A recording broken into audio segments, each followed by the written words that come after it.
So now, what do you do with just the sheer volume of resumes that we're seeing? So you post a job, and instead of in the past we used to get, I'll be generous, 50 candidates, now we're seeing hundreds come through. Yeah. What does that look like now? Yeah, it can be difficult, especially if the majority of those folks are using AI to generate their resumes.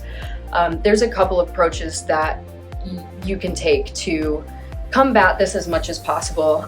The first thing is going to be what we call knockout questions or application questions. So questions that go along with your job post that candidates have to answer that are non-negotiable. So whether that's a certain amount of years of experience with a skill or a technology, if they need sponsorship for a role, which some companies do not sponsor roles in the US, so that could be a knockout question.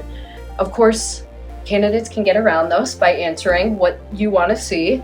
If you have an applicant tracking system or an ATS system, screening to look for keywords. Also, looking up the person on LinkedIn, taking a couple of extra seconds to see what their LinkedIn is reflecting.